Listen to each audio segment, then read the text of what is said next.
nombreux lauriers, les nombreux prix, les nombreuses choses que tu as faites. Tu es notamment le co-concepteur du pavillon français pour la 19e Biennale de Venise pour un projet qui est intitulé Vivre avec, Living with. Et donc nous avons l'immense plaisir de t'accueillir pour nous parler de tes constructions et de cette manière de tenter d'anticiper donc les débordements de l'eau dans l'architecture. Merci Éric Daniel Lacombe.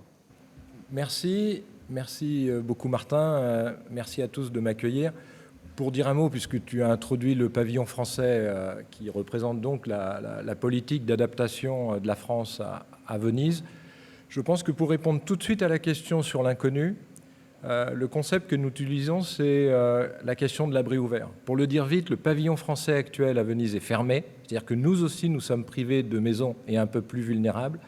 On aurait pu décider de se fabriquer une autre maison bien plus étanche ailleurs, et on a décidé que rejoindre finalement la nature, rejoindre un vivre avec, rejoindre un prendre soin, ce qu'on appelle le care, jusqu'à toucher quand même un pied sur la lagune, est peut-être une manière de comprendre ce que certains appellent l'aqua alta, ce qui, il y a 2 jours en Suisse, était les fontes des glaciers, et de se dire que ce mouvement entre l'abri et l'ouvert est la promenade architecturale que nous proposons.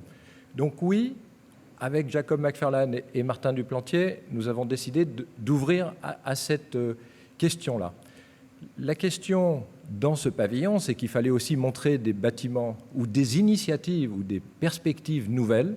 On a lancé un immense appel d'offres mondial et je dois dire que le bâtiment dans lequel vous êtes a gagné cette sélection. Je dois dire qu'ici, ce pavillon, dans les intelligences réunies, dans la proximité, dans la façon de laisser sa porte ouverte, dans la façon de laisser sa porte ouverte sur une transformation de la nature. Je pense que si le jardin de Basse-Smet n'était pas juste à côté et qu'il n'avait pas transformé lui aussi cette plaque chauffante en un jardin vivifiant, vous n'auriez pas été sélectionné. Donc nous cherchons des exemples mondiaux qui conduisent finalement à une possibilité de répondre à la question de cet inconnu et de cette possibilité de vivre avec et de ne pas basculer immédiatement dans l'apocalypse. J'ai décidé de vous raconter aujourd'hui une histoire d'un architecte qui s'engage non pas dans l'urgence, mais dans un habiter le devenir qui se fera collectivement. Et j'ai pris une situation pratiquement ordinaire qui est derrière moi, c'est une ville, j'ai pris l'endroit où je travaillais qui était le plus près de chez vous, j'aurais pu aussi aller à Trèbes que je suis en train de reconstruire après la catastrophe de 2018, mais là j'ai pris Mandelieu, une ville de 20 000 habitants qui s'est organisée dans une construction effarée sur la Méditerranée, ses ports, ses lacs, ses montagnes, et qui d'une certaine manière représente un urbanisme dont à chaque fois que j'interviens on me demande de faire un jugement moral, et à chaque fois que j'interviens j'essaye de me situer moi-même pour engager une conversation entre qu'est-ce qui ferait abri et qu'est-ce qui ferait ouvert. Et donc, vous voyez que cette ville, elle est un des acteurs, comme la Méditerranée en est un autre, comme l'Estérel en est un autre sur la gauche, et comme un des domaines à propriété d'une seule personne de Barbossy, 1350 hectares, donc ce n'est pas une maison individuelle, mais c'est un domaine privé, font partie du jeu des acteurs. C'est-à-dire qu'un architecte aujourd'hui qui ne s'engage pas dans une maïeutique avec finalement des fabrications de représentations d'inconnus différentes ne peut pas répondre à la question de faire face ou apprendre de l'inconnu. Et c'est ça que j'essaye d'engager. Et donc, si on n'est pas dans ce travail de maïeutique, il n'y a pas une seule chance de résister à la question de la transformation ou de l'interprétation. Évidemment, je suis toujours là au moment où les choses ne vont pas très bien. Et en 2015, un inconnu renverse la ville de Mandelieu, traverse les vergers de Minel, tue 8 personnes quand même, 8 personnes en pleine Côte d'Azur, et renverse même les doutes du maire, mais qui continue à se dire que c'est une fois n'est pas coutume et que les choses vont pouvoir se faire avec un inconnu que lui-même pourra renverser en se disant que c'est à l'identique qu'il va fabriquer son chemin. Puis, en 2019, c'est-à-dire quand même 4 ans après, la même chose recommence. La Méditerranée s'énerve, c'est-à-dire au sens où elle a raison, puisqu'on l'énerve tous à la réchauffer. Et donc, elle transforme à nouveau, cette fois-ci pas les vergers, mais le Golfe, et bouscule encore des millions de dégâts de transformation. Généralement, c'est là qu'on m'appelle. Je ne suis pas un architecte de l'urgence, mais je suis un architecte qui essaye d'apprendre de l'inconnu pour que les gens ne se fâchent pas et continuent à engager un chemin ensemble. J'insiste parce qu'on m'appelle aux côtés des services de l'État qui ont la responsabilité. D'ailleurs, les gens qui sont à côté de moi, à chaque fois que je pense qu'ils sont du ministère de l'écologie, ils sont du ministère de l'Intérieur, c'est-à-dire la préfectorale, la DDTM, et ils m'emmènent à une réunion pour expliquer au maire de Mandelieu-la-Napoule que sa ville va être classée en zone rouge inconstructible à 80%. Je dis bien à 80%. Quel est cet inconnu pour un maire qui a quand même fabriqué l'urbanisme des autoroutes, des immeubles à 18 étages, et qui d'un coup est limité à 80%. Évidemment, ce n'est pas une super réunion pour moi, parce que le maire pense que je suis un traître, que je suis du côté des services de l'État, et pourtant je suis là pour l'aider. Ce que j'ai fait en un an avec lui, c'est qu'on a racheté à Jean-Charles Naouri, président du groupe Casino, les 17 hectares des vergers inondables, et j'ai fait un dessin pour dévier très tranquillement 30 à 40% du surcroît d'eau par ces vergers, pour finalement limiter les 100% qui descendent droit vers la submersion marine, vers les 1 mètre qu'annonçait tout à l'heure Valérie Masson-Delmotte, un risque non pas impossible, mais un risque différé, un risque réduit. C'est ce que j'appelle la réduction de vulnérabilité. C'est-à-dire qu'on vient de donner à toute la fraction sud de la ville 20 ans de possibilités de transformation. Ils le prennent, ils ne le prennent pas, mais les 30 à 40% d'eau qu'on fait basculer comme ça sur la gauche sont un endroit où, en plus, la ville va pouvoir continuer, elle aussi, dans une alliance à se transformer.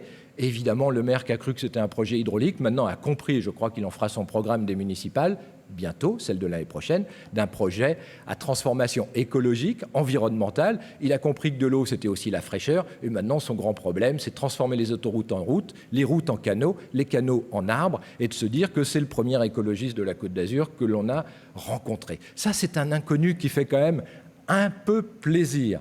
Évidemment, au moment où je suis en train de dessiner ça, tombe sur les vallées de Nice, la Tinée, la Vésubie, la Roya, tombe la tempête Alex, 2020. 1 milliard de dégâts qui détruit pratiquement tous les villages du haut de la montagne.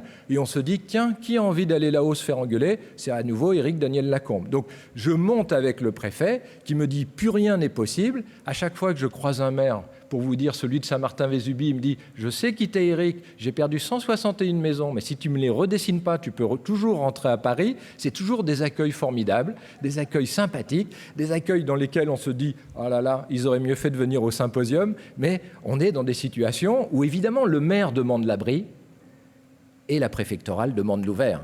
Plus de place à la rivière et la préfectorale a raison, plus de place à l'abri et le maire a raison. À un moment même, le maire de Nice se dit qu'on pourrait abandonner ces villages. Je lui dis d'un mot, parce que je fais partie du Haut Conseil pour le climat local, je lui dis, vous savez où vous serez dans 50 ans ?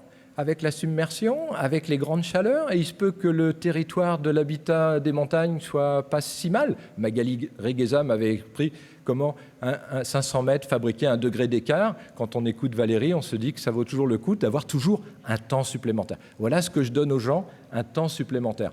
Donc évidemment, après avoir dessiné 10 villages sur lesquels je ne fais pas tout, vous avez compris, j'organise, 1, le non-divorce entre l'État et le local, le non-divorce. Je pense que ça, c'est une question fondamentale entre nous. Et 2, j'organise des chemins possibles de direction. Je vais vous en montrer un, parce qu'une fois que j'avais fait ça, on m'a dit, et si le domaine de Barbossy, tu le regardais?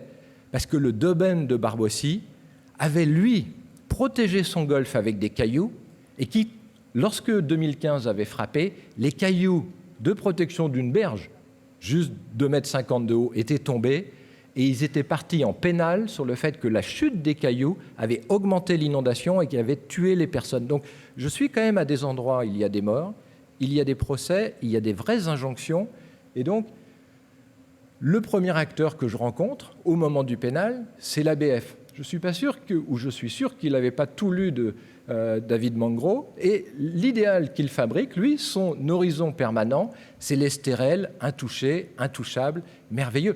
Le gars est adorable, c'est un vrai ABF, c'est Mathieu, et il a raison de défendre l'Estérel comme il est, au plus sauvage, au plus paysager, mais c'est compliqué parce que de l'autre côté, j'ai un propriétaire du domaine qui tient à son golfe, j'ai un propriétaire du domaine qui souhaite enjamber le fleuve pour passer du trou 5 au trou 6. Vous voyez les rochers qui sont à cet endroit-là. J'ai un propriétaire du domaine qui, comme ici, se dit que son inconnu à lui, c'est finalement d'embellir les lieux. Et on est pratiquement dans ce que faisaient les grands jardins classiques, de la fontaine jusqu'à la sculpture, jusqu'à la représentation d'un monde qui ne bouge pas.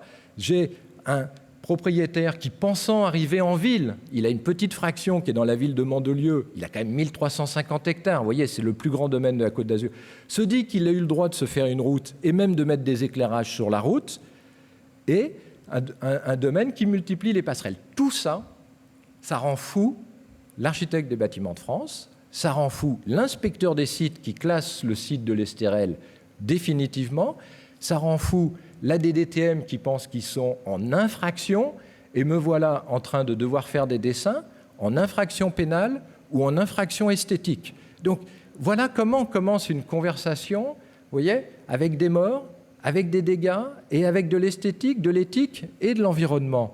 Évidemment, ça continue. C'est-à-dire que depuis que je fais ces dessins, depuis 2022, la rivière est passée. La rivière continue à rogner les berges, et même l'ABF me dit, Eric, je trouve que l'Estérel s'abîme.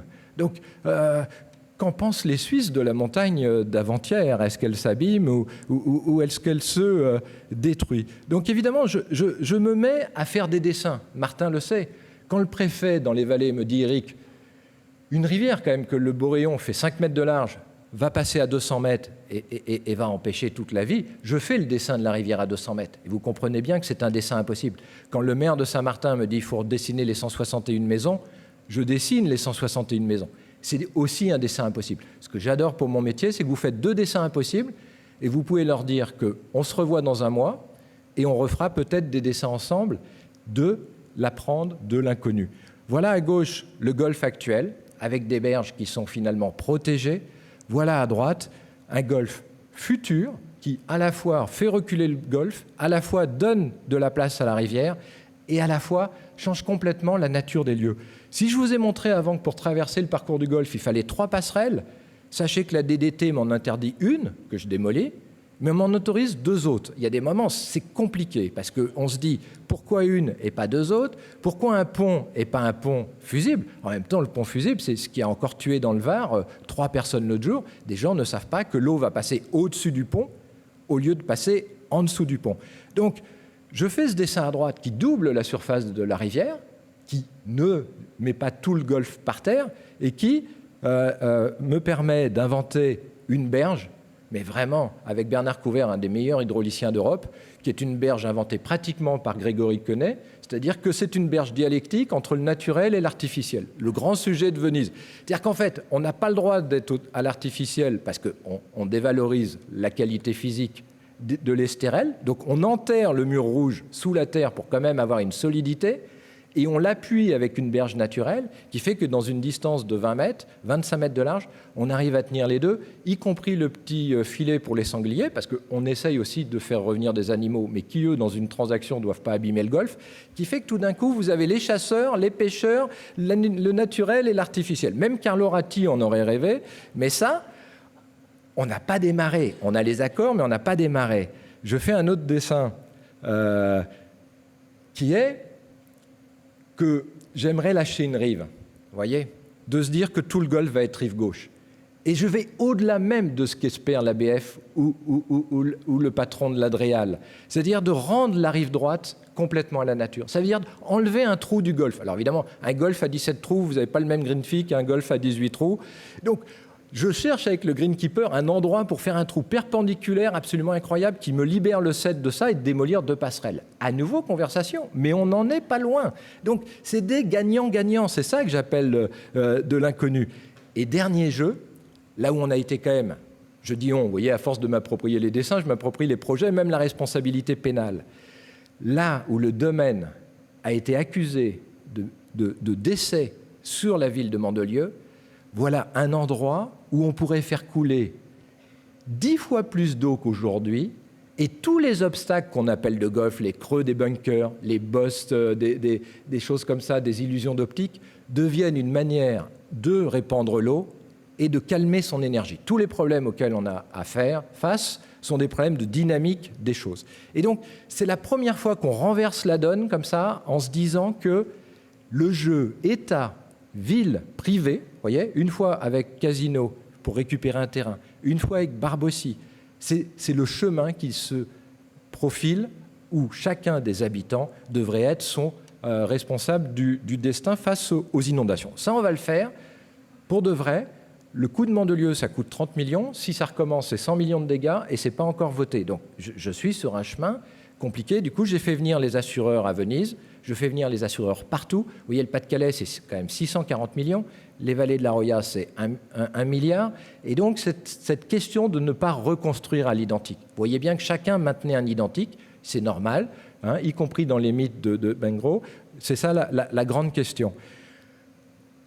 On a évidemment croisé les risques avec le nombre des acteurs. Ils nous ont dit, Éric, c'est pas mal, t'es pas si mauvais en inondation et en réduction. Mais sur les grandes canicules et l'incendie, tu sais faire quoi ? Évidemment, j'avais écouté Grégory Quenet me raconter Los Angeles. Il y a à peine 6 mois, j'ai fait le lendemain un dessin en me disant, est-ce qu'on ne serait pas capable de faire des maisons qui résisteraient à l'incendie ? On a, sous la grande ferme, inventé une expérimentation qu'on va construire avec les pompiers pour enfoncer une maison dans la terre. Je vous montre la coupe. Le vrai problème, c'est qu'il y a un règlement. Je croyais toujours que le règlement, c'était sur le nombre d'étages au-dessus de la terre. En fait, il y a un règlement qui nous interdit de construire en dessous de la terre, au-delà de 3 mètres. C'est-à-dire que ce qui nous apporterait de la fraîcheur, ce qui nous apporterait de la mise à l'abri, c'est-à-dire pas de fenêtre contre le vent, est aussi réglementé. Donc, on voit bien qu'à un moment, mon travail, c'est de faire changer ce que j'appelle un PLU, un plan local d'urbanisme, pour que les nouvelles règles de l'enfouissement puissent aussi changer.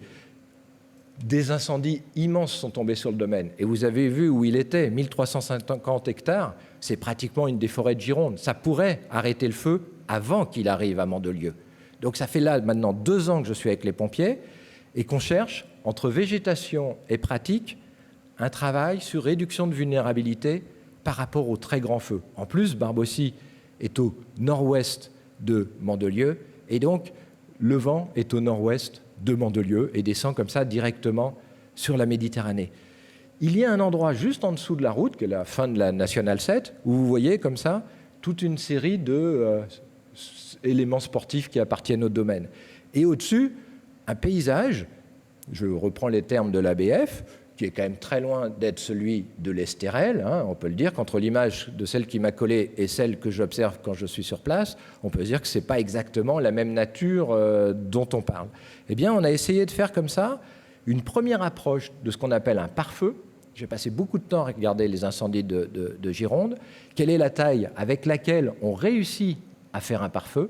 Quelle est la longueur, quelle est la largeur, quelle est l'observation du relief, y compris Isabelle Autissier me donne des cours sur le vent. Vous voyez, la navigatrice, quand même quelqu'un qui est capable d'identifier la moindre distance au vent, la moindre accélération du vent. À nouveau, on est dans une dynamique. Eh bien, nous avons proposé un dessin de dire qu'on pourrait remonter dans l'Estérel toute une série de jeux sportifs, de pratiques, qui est celle finalement de ne pas perdre son activité et de se dire qu'on ne lâche pas à la nature. Eh bien, ce dessin-là a été salué par les pompiers, salué par la ville, et pour l'instant, il m'est refusé par l'ABF. Mais bon, ce n'est pas grave, vous avez compris que j'étais un petit teigneux et que je pouvais passer 2 ans sur l'inondation, 2 ans sur les canicules, encore 1 an sur l'incendie, et nous partons maintenant sur une autre direction, qui est celle de l'agriculture, qui est celle d'une autre forme de végétation, parce que la question de l'incendie et des morts, on voit bien ce que ça a donné à Los Angeles, c'est des choses excessivement compliquées. Pour conclure, ce que j'aimerais dire, c'est que ces inconnus qui nous traversent et qui nous traverseront encore, vous voyez, si je devais partir demain en Suisse pour donner un coup de main à fabriquer les premiers dessins, eh bien, il se peut que demain, on ne me ferait pas le reproche qu'on me fait tout le temps. C'est-à-dire que chaque fois que ça brûle, chaque fois que ça casse, chaque fois que ça se noie, on me dit, Éric, tu es un mauvais architecte. Il faudrait que les architectes soient plus solides, plus étanches et plus résistants. Et j'ai aimé le terme qu'a utilisé Valérie Masson-Delmotte tout à l'heure de robustesse. Oui, il y a des ponts qui sont plus robustes parce qu'ils sont moins résilients. Oui, il y a des maisons qui sont plus robustes parce qu'elles sont moins étanches. Oui, il y a des abris qui sont plus robustes parce que, vous comprenez bien le problème de départ, si chaque fois qu'il nous arrive ou nous parvient un inconnu, on s'étanche, on sera donc étanche à la nature et on en comprendra plus ses mouvements, et on sera donc étanche aux autres, c'est-à-dire les hommes, et on sera moins solidaire, et on sera étanche à quelque chose qu'on oublie toujours, les humain vivant, je mets à chaque fois un temps fou à savoir ce que c'est, et même à le dire, c'est compliqué pour moi, qu'on oublie en permanence. On est quand même dans la 6e extinction. Vous voyez que les projets que je construis sont toujours des projets gagnant-gagnant, c'est-à-dire que même les vergers de Mandelieu sont un endroit où je multiplie par 4 la zone humide, et la question que se pose le maire, c'est pas que les 30 millions, c'est est-ce qu'il a envie que les habitants de Mandelieu, c'est-à-dire ses enfants, y pénètrent, et pour l'instant, il est en doute parce qu'il pense que c'est un endroit dangereux, parce qu'inondable, et je lui dis, si tu ne les mets pas, tu auras raté une occasion de faire une immense pédagogie sensible. Ça ne veut pas dire qu'il faut y aller quand c'est l'immense tempête apocalyptique, mais il faut y aller quand il y a 30 cm d'eau. Pour le dire autrement et plus gentiment, si vous ne mettez pas un pied dans l'eau, vous n'apprendrez pas à nager. Merci beaucoup.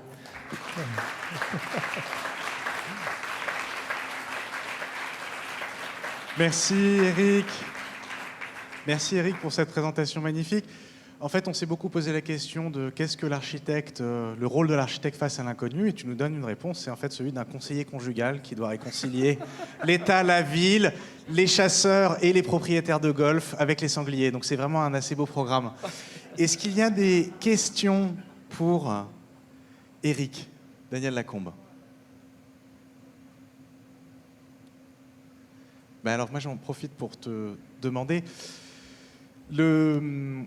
Tu nous as proposé montré ce procédé qui est quand même très intéressant, où tu montres des dessins impossibles, mais jusqu'où tu peux aller, puisque tu as une pratique qui est quand même, tu as une pratique où tu dois gagner ta vie aussi, et tu ne peux pas couper les cheveux en 4 ad vitam aeternam. Donc comment est-ce que tu jauges cette pratique diplomatique et combien de temps elle peut prendre, sachant que la diplomatie, tout comme la sécurité sociale, ça prend du temps à mettre en place? C'est vrai, tout le monde me demande comment tourne mon agence, mais... D'abord, j'essaye de gagner de la vitesse sur la vitesse qui me permet de gagner du temps sur le temps, pour reprendre l'exemple qu'a donné Valérie tout à l'heure. C'est-à-dire que je ne fais pas un voyage, je le dis, dans les vallées c'était comme ça, si je n'ai pas en même temps le préfet dans la voiture, le maire à l'arrivée et la DDTM dans le coffre. DDTM qui est... C'est la direction départementale des territoires et de la mer. C'est-à-dire qu'il faut quelqu'un qui dise, écoutez, au nom de la prudence, ça sera interdit, c'est une bonne chose.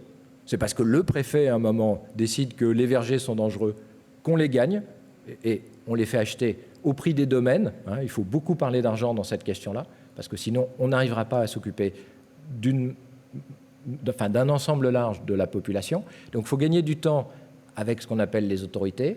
Il faut gagner du temps avec, par le dessin impossible, avec le maire, qui a comme très grande force de connaître son territoire local. C'est-à-dire que quand Yvan Mottet à Saint-Martin me dit « Eric, j'ai perdu 161 maisons », c'est-à-dire qu'il connaît la situation. Et en plus, on apprend des choses. Apprendre de l'inconnu, c'est ça. J'ai cru qu'il avait perdu 161 maisons d'un coup.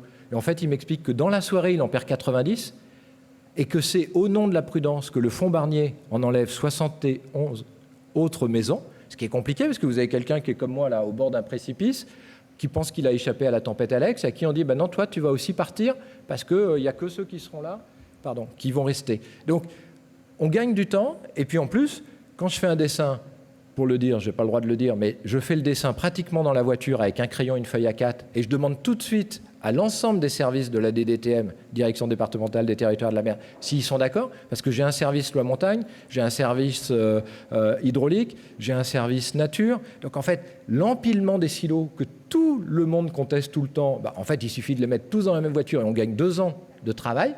C'est-à-dire que 2 ans, c'est juste tout à fait intéressant, et je pense que ça engage moins de frustration. C'est-à-dire que si tu mets, Martin, 2 ans à faire un dossier en pensant que tu le fais bien, mais qu'il te manque une donnée et qu'il faut 2 ans à l'administration pour te répondre non, tu en as perdu 4, tu es furieux, et là, tu perds de l'argent. Par contre, si je fais ça en montant, alors évidemment, tu as un peu mal au cœur quand tu fais le dessin à la montée, tu te fais engueuler à la descente, mais si c'est validé dans la semaine, y compris les noms, 8 noms, 2 oui à peu près, c'est ça le score que j'arrive à obtenir, tu vois. Quand ils me disent non pour le pare-feu, c'est non, on passe tout de suite sur autre chose. Non, là tu arrives à te faire payer, alors une demi-journée pour une journée, etc., mais tu arrives à engager un mouvement où les gens, te font confiance, ils savent que tu ne cherches pas tout seul. J'étais l'autre jour à Trèbes 2018, complètement ravagé. On arrive à enlever avec le maire et le fonds Barnier une école, c'est pas rien, au bord de l'Aude, rive droite. On arrive à enlever un camping. Quand je suis à ce moment-là conseiller des campings de France qui ne veulent pas perdre les campings au bord des rivières, le gars des campings m'appelle, il me dit « Eric, c'est passé, on va pouvoir le remettre ?» Je lui dis « Non, tu as pris 4 à 7 mètres d'eau, tu ne le remets pas. » Je lui dis « Eric, fais un effort. » Non, on ne le remet pas, vous voyez, c'est quand même des bagarres. On enlève une piscine Et il restait un lac, ce qu'on appelle une retenue d'eau, parce que, vous avez compris, hein, je fais l'inondation et la canicule, je fais aussi l'inondation et la ressource en eau. On n'arrive pas à enlever le lac. Et un lac, c'est toujours comme l'architecture, c'est horizontal, l'eau c'est horizontal. Pour la tenir, il faut un remblai, et le remblai, il est dans le lit du fleuve. Donc c'est quand même un lac qui empêche le fleuve de passer sous le pont. L'autre jour, j'ai même expliqué ça à un ancien Premier ministre. Il me dit « Ah oui, en vrai, ça paraît évident. » Je dis « En vrai, c'est évident, mais pour l'instant, je ne bouge pas le lac. » Et je m'arrête avec ça. On a monté une réunion politique. J'ai fait venir ceux qui pêchaient dans le lac, et je voulais comprendre pourquoi ils voulaient rester à l'identique. Ils trouvaient ça bien. C'était plus sympa, c'était leur communauté, ils avaient leur chaise, leur petite cabane, et ils pêchaient là. Je leur dis, vous allez pêcher dans la rivière. Elle m'a dit, non, toi, tu es bien prétentieux, on pêchera là. Et du coup, je me suis renseigné sur quelles étaient les nouvelles formes de pêche. J'en ai trouvé 4. Et on a fait une réunion avec le national, une réunion avec le départemental et une réunion avec les associations. On a inventé, et je m'arrête vraiment, le street fishing. C'est-à-dire qu'à cet endroit-là, à Trèbes, en fait, on a le canal du Midi. Donc on va leur dire, on pêche dans le canal du Midi. Je suis quand même remonté tout en haut de l'Orbiel pour trouver des truites sauvages que personne ne connaissait. Ils vont remonter aux sauvages. Je suis remonté après sur la pêche elle-même. Donc j'ai fait un chemin de pêcheur et on va même fabriquer des habitats de poissons. Enfin, moi, je trouve qu'aider la nature à être la nature, c'est pas une idée interdite. Tu vois, ça, c'est quand même pas rien. Et puis, le dernier truc, j'ai fait une petite recherche. On a trouvé un autre lac à 5 km et on va faire une mutualisation des cartes de pêche pour qu'il n'y ait qu'un seul lac. Je n'ai pas dit avec un ramassage scolaire des pêcheurs, mais pratiquement ça. Et ça, tu te dis, écoutez, les gars, vous lâchez ça et vous en gagnez 4. C'est ça que je cherche à chaque fois. C'est parce que si tu dis aux gens, changez par rapport à l'identique, mais vous perdez tout, tu n'as pas une personne, qu'elle soit là ou là, qui te suit. Voilà, c'est ça ma philosophie. Merci Eric, merci.